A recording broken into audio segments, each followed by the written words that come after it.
What do iPhone 7s, drones, and 3D printing have in common? Stick around, find out.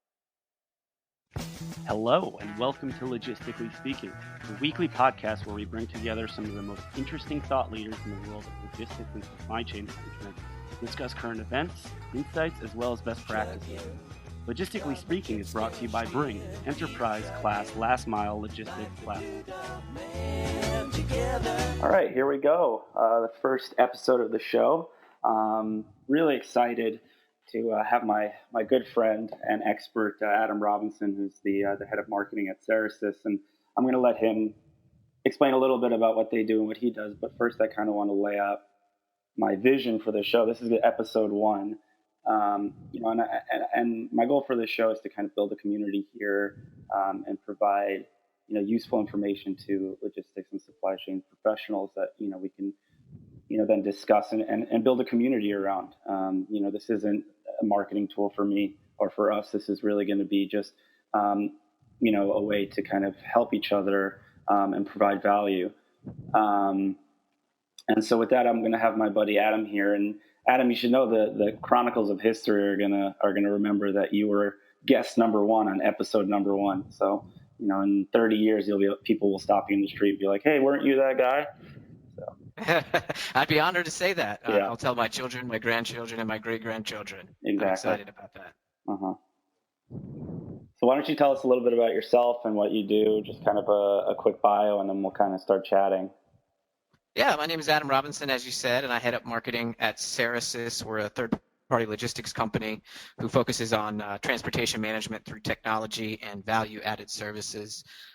We love that you've invited us on the show today and that your vision for the podcast and for the show is to create a community around supply chain and logistics. We've tried to do the same thing with our content on our blog, whether it's through an ebook, a white paper, or a webinar.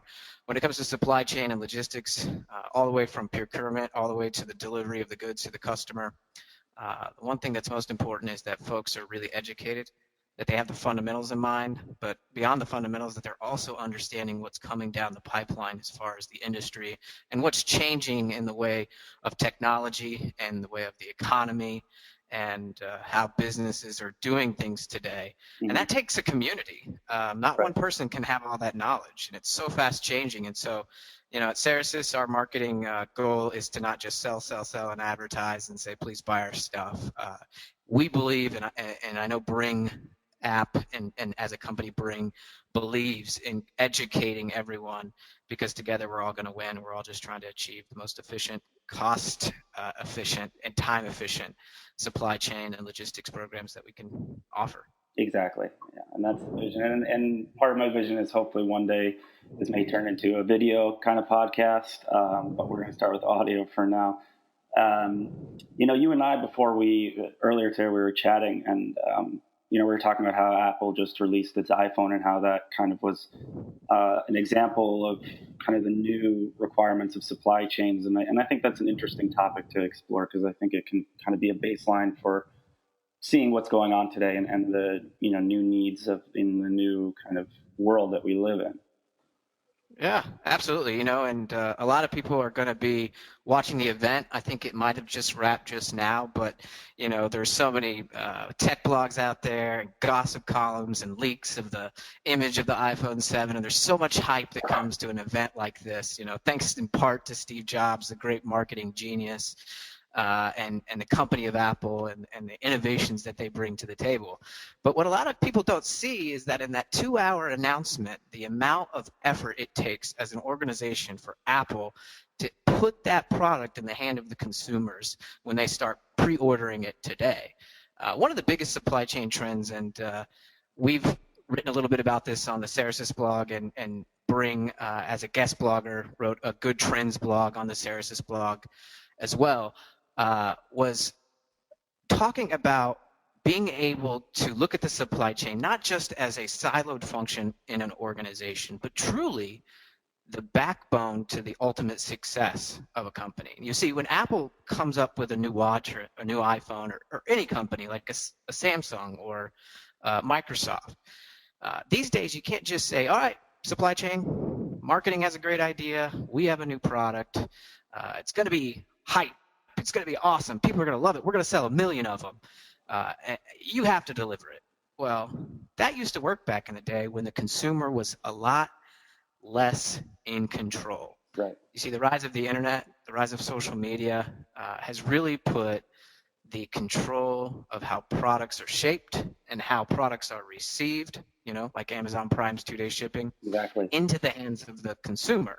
Right. There's an old saying, and Ford didn't say it himself, but he always gets attributed to this quote, much like a lot of Winston Churchill quotes, but it sounds cool if Ford says it. But back in the assembly line days, when Ford invented the assembly line, they used to say you can get a Ford in any color as long as it's black, meaning that the manufacturer, Ford, could really dictate the kind of product and the features that you yourself were going to get. Well, there's an interesting book out there that I read, and the gist of the book is the evolution of retail. And it was about the time of social media in the early 2000s, where they showed an interesting graph in the book where the power switched to the consumer.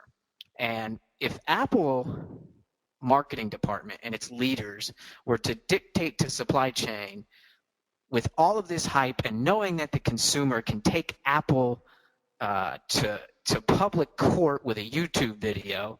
Remember that bending phone from the iPhone 6? Right. a lot of people didn't like that.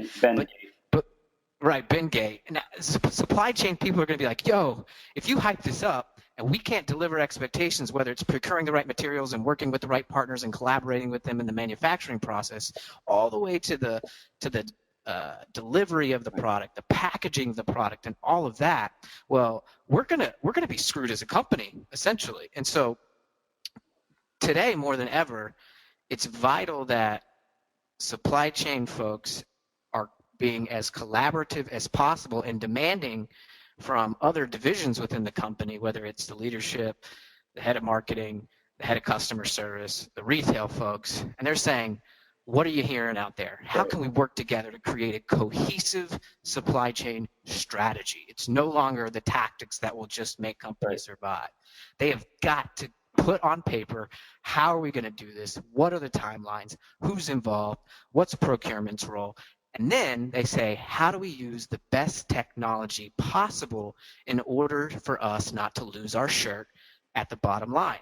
Right. Because 60% of a supply chain budget can sometimes just be in transportation costs alone, which is a very volatile part of the end part of the supply chain. Right. I mean, you know that as a company, right? You guys have, you guys are last mile. You guys are super, consumer dictated deliveries. And if you don't, your customers don't succeed if they're not getting it to their end customer in time. Exactly. And that's the technology that you provide to them. Mm-hmm. And so if they didn't have that kind of technology and ability, how could they ever survive as a company in such a consumer controlled supply chain environment today? They just couldn't. And so it's kind of like 60% of transportation is the supply chain sometimes, and it varies depending on the type of company. But of total sales, your manufacturing costs and your supply chain costs can be even higher. And so if you want to fail as a company, the quickest way to do that is to look at supply chain tactically. And so I think that's the biggest trend that everybody's seeing out there.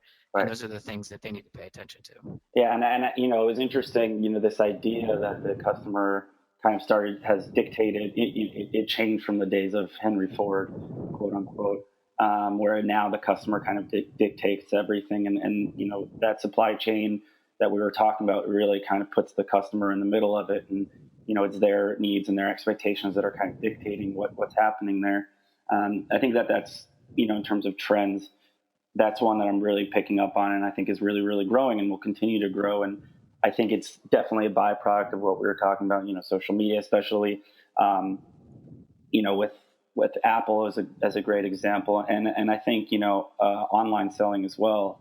You talk about Amazon and there were a few Christmases there where, their third party partners weren't able to get people's Christmas presents on time because, the peak in orders that were made in those periods of time were, even with all the planning that they had done, they couldn't fulfill that in time. And I think that those are really good indicators of kind of how things are changing now. And I think that, part of what we were talking about with Apple, and having to meet these new expectations, if, for example, the new iPhone 7 doesn't reach market, by the expected time, people will be upset. It may affect their stock price. And all of those things are, a huge deal now because someone gets on Twitter and leaks something and then it creates this whole hubbub. And none of that would have ever happened before. It almost doesn't seem fair. And us humans are very, very irrational. Let's not kid ourselves. Is it rational for us to demand that we get our iPhone 7 14 hours after it launches? Right. Absolutely not. Right. But it's now possible. Pretty soon a drone will bring it to you. So out of Tim Cook's mouth, the iPhone 7 is launched, and a drone's bringing it to you 4 hours later, along with your Domino's pizza, and you're just a happy, person with everything you've ever wanted without ever leaving your chair.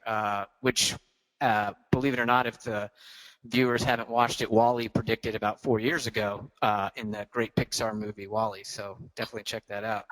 But it isn't fair. But what are supply chain professionals supposed to do? Are they supposed to sit back on their laurels and go, we just can't compete?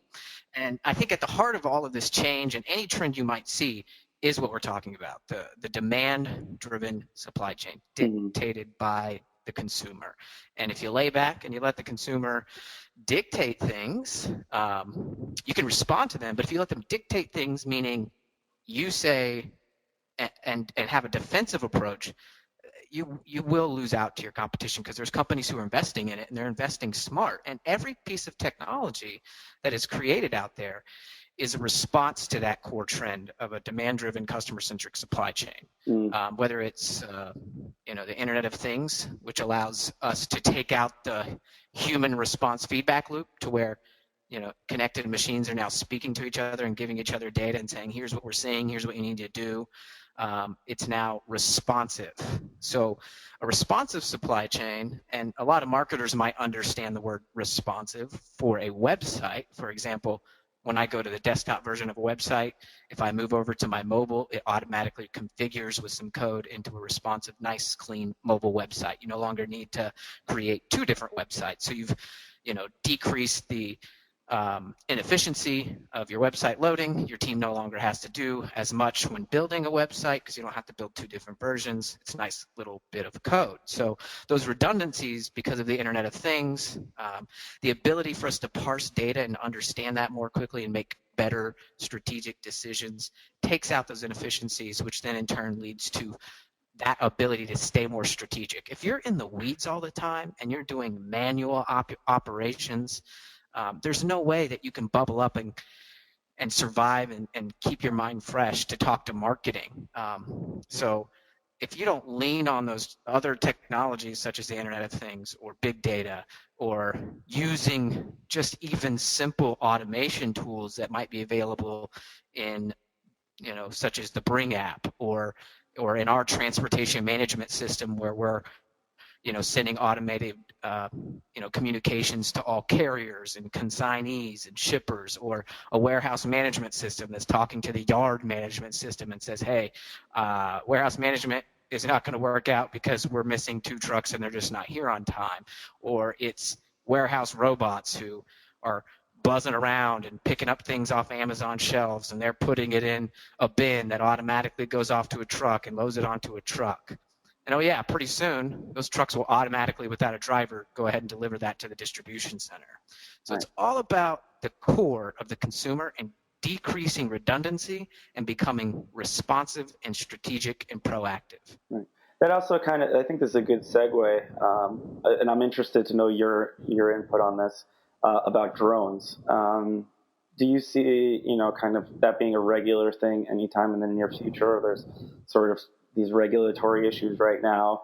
Do you think it's, inevitable, and what would it even look like if, drones kind of took over the last mile delivery? Like how would it fit into the supply chain? How would it work? I mean, what do you see happening? Yeah, I think it's inevitable. I think that it's going to take, it's not that it's an impossible feat. It's definitely doable. But it's all about the public's ability to consume that new. Right. Uh, but if you look back at when airplanes became a bit more frequent, or that we could fly wherever we wanted, they were asking themselves, what do we do with all these planes in the skies, or even cars on the road as opposed to horses? Hmm. It is a transportation shift, and time is the great healer of adoption. And so, but more than ever, unlike those other time periods, with great scrutiny and great accountability and great transparency from a company standpoint, the onus of success for drones will come upon the logistics companies who deploy them Right. and upon the drone manufacturers themselves, which in turn goes back to that collaboration piece. The logistics companies have to understand, what am I trying to achieve with this? And can I create a plan, a communication plan to the public? Can I work effectively with government and regulation to prove to them that this is a viable technology? And I don't think anybody questions the viability of it. I think what they're asking themselves, is it something the public can see flying around in their lives and tolerate it? And Right. what are the implications from the 12-year-old or and the 13-year-old teenage boys throwing rocks at it? Or Right. what if a drone lands on my baby carriage while I'm out at Six Flags Or or a flies theme into a park? building in New York City. I think that there's, Right. I think a lot of people see drones and they're like, oh yeah, it's a great idea, and just kind of see it as a big concept. But if you go in the nitty gritty, and I wrote a blog post about this a while ago and caught some flack about it because I was saying that there's a lot of obstacles that need to be overcome, and that I didn't see, the drones happening anytime in the very near future. Um, I think that, Amazon and their being the most efficient company in the world has a few interesting things that they're, planning on doing, where they're driving a truck into the middle of the city, and then having a bunch of different drones go locally, because of, there's regulation about how far you can fly a drone with, it has to be within your line of sight and things like that. But like, think about it in terms of a city. I think that maybe the older generation might have a harder time with that. Just, these unmanned flying machines flying over your head while you're going to work. I think that, people in big cities might be a little bit on edge about that. I don't know. It just seems like, the concept came out and everyone was so crazy about it, but I'm not sure it's going to happen it's definitely not going to happen tomorrow. I don't know if it's going to happen next year either, but, I may be wrong. Obviously, like you said, it's an inevitability. Progress is inevitable. Well, let's look at a technology that also is hot in the supply chain, 3D printing. Right. Everybody, in the last 5 years, people kind of think 3D printing, that's a new thing, right? Well, actually, it's about a 30-year-old technology. Right.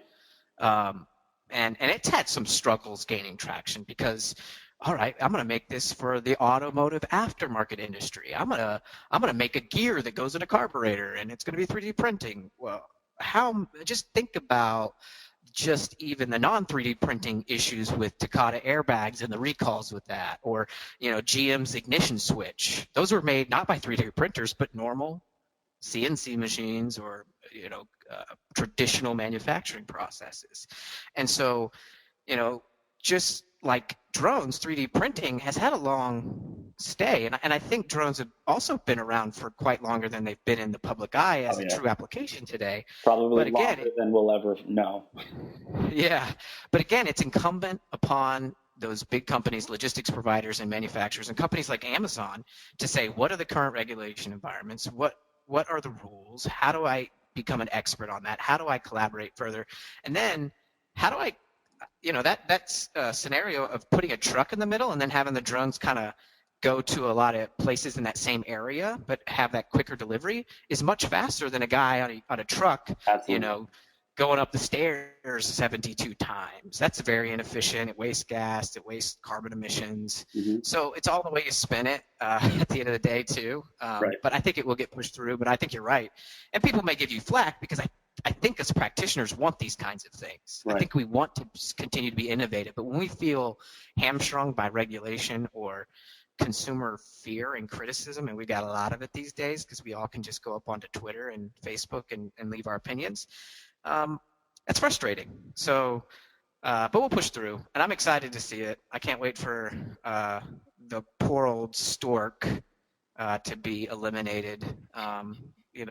He's been around for a while, and soon he'll be gone. Right, and then it'll be replaced by a drone. Yeah. Hey, I won't even need kids. We'll just have drone kids delivering drone babies. Mm-hmm. Yeah. So you and I are both kind of big fans of a guy named Gary Vaynerchuk, who's kind of my North Star in terms of marketing. And at the end of his show, he has the guests do a question of the day, where they ask a question, and the community that follows it, writes their answers in the comments box below. So I'd like to kind of cherry pick that strategy and give you the opportunity to ask our community a question, whatever question you want about their opinions or whatever, and start seeing some feedback there. Yeah. My question is, what do you see as the greatest threat to supply chain success over the next 5 years, whether it be and feel free to answer it from a technology standpoint, a human resource standpoint, an economic standpoint, or whatever. I'd be very interested to see what the greatest risks to supply chain success are, in their opinion, because risk management and supply chain has been something that's been around since supply chain existed, from when the military first started really honing the business of supply chain for the movement of people and weapons. So in 2016 to 2020, what does that look like? And what's the biggest existential threat to supply chain? Yeah. Okay, that's a great question. And thank you so much, Adam. This is a historic moment. Episode number 1 in the books. And looking forward to having all of my listeners here come back next week for the next installment. So thank you very much, Adam. Hey, well, thanks for having me, Mark. Excited to be guest number 1. I can't wait to hear more in the future. Okay. Bye-bye.